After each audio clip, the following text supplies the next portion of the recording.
hello, how are you? I am back again, woo, and I'm in my office, which I don't really want to show you because it's really messy. Like, we have a lampshade on a box behind me, which is not really doing anything there, but I keep thinking, like, I don't want to get rid of it. I want to do a DIY project, but I don't know what that DIY project is. So it's just kind of hanging out in the corner. Anyway, today I want to have a quick chat about Bella Freud candles because I love them, and I realised I haven't actually done a video about Bella Freud candles yet, so I thought it was time. So I have 3 behind me. They're miniatures, they're very cute, and I've also owned a couple more in the past. The 1971 I've had before, and the Starry Starry Night, which is beautiful, but I'm gonna just talk about them generally because, yeah, I think the Bella Freud candles, you can talk about them quite generally because I think they all have a very similar vibe. Like, in my mind, Bella Freud candles are very 1970s. Do you know what I mean? Like, they just really, a lot of them smell quite similar, just like one of them will be like a bit more smoky, one of them be a bit more gourmand, one of them will be a bit more floral. Do you know what I mean? A bit more woodsy. Like, they just kind of, they smell very similar but just have like different elements. And that's not a criticism because I actually think they are incredible candles, would recommend them all the time. I think people love them because they look beautiful, but people don't talk enough about how goddamn good they smell, you know? They smell incredible. And I think, yeah, they're just kind of a bit overlooked as just something that looks beautiful, but actually I love the smell. So I thought we'd have a quick chat. And yeah, I thought I'd show you the ones that I've got. So I will quickly tell you about Starry Starry Night because I haven't got that one anymore, but it was beautiful. It's a Christmas one. I think they only really do it at Christmas time, but it's absolutely beautiful. It's very woodsy, smoky, gourmandy, retro. Like, they all smell very retro 1970s. I don't know how she's done it, but like, it really just smells like Jimi Hendrix is hanging out on a rug in the dark with some drugs. Do you know what I mean? But like, in the best, bougiest way ever. So this one here, the Bella Freud one with the dog on, this is actually the one I haven't lit yet. Not for any reason apart from it's not my favorite scent. This one is really beautiful. It's kind of nostalgic. It's kind of like woodsy, booky. Like, it smells like libraries and flowers. It's pretty, but 1970 is an absolute dream. It is, it's my favorite, I think. Starry Starry Night in 1970, I think, are the best one.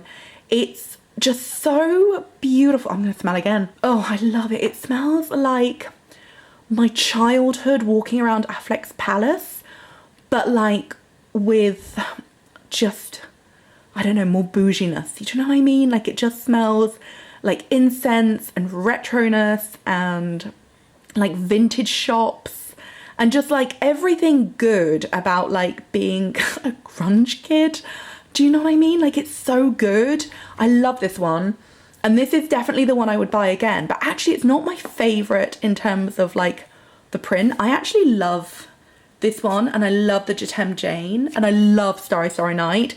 But in terms of scent, I would say the 1970 or Starry Starry Night is my favorite. And then we have Diptyque Jane, which is obviously for the iconic Jane Birkin. This one is like, it's kind of lost its scent actually. I have burnt this one, but it's not doing much for me scent-wise at the moment. No, I can't remember what it smells like when I burnt it. It's not giving me much right now. It's a bit more sweet, I would say. It's a bit more soft and subtle. Maybe 1970s is just so pungent, but this is not giving me a huge amount in terms of scent, but I do love the candle. Yeah, I think this one's a little bit sweeter, a little bit more kind of gourmandy and floral, but it's quite soft and subtle. If you want a candle which really fills the room, I would say go 1970. That is like the one which really packs a punch. And I would also say Starry Starry Night really packs a fragrance punch. But if you are buying it purely on aesthetic, I would say Diptyque Jane is probably my favourite. I don't know why, I just really love that one. And the Bella Freud one is just really cool with her logo. But yeah, and also Starry Starry Night is beautiful. Do you know what they're, oh, the Love one. Oh my God, I forgot about the Love one. I have had the Love one before, and that's also beautiful. But yeah, I would say, I don't know, it's up to you. Do you know what I mean? Looks wise, they look great. Give them all a sniff. I think they all smell just wonderfully retro and druggy in the best possible way. But I would say probably 1970 is my favourite to smell, or Starry, Starry Night. Why am I not getting much from Jatem Jane? I'm just not getting much. Maybe the scent has faded, but the scent hasn't faded from these two, and I bought them all at the same time. That's so strange. Anyway, I might flip the camera back round. Hello. Hello. Oh my God, you can see how messy it is. Okay, there we go. Oh my God, look. The picture, Starry, Starry Night. Literally, I look like I'm obsessed with stars. I'm not. Look. Ta-da! That's the Rob Ryan, by the way, just so you know. Anyway, that is my video. It's just a quickie, you know, when you're like, I just wanted to quickly be like, Bella Freud candles, we're so good. Like, we need to talk about them. They're so delightful. I love them. Anyway, that's my video. Thank you so much for watching. I will link some candles below. But yeah, I would say if you're buying them because you love the look of them, look, the lampshade, so funny. I would say if you're buying them because you love the look of them, go for your favorite. But if you're buying them for the scent, Starry, Starry Night, if you can get hold of it, or 1970 is, I think, the best two. That's my video. Thank you so much, and I'll see you again soon. Goodbye.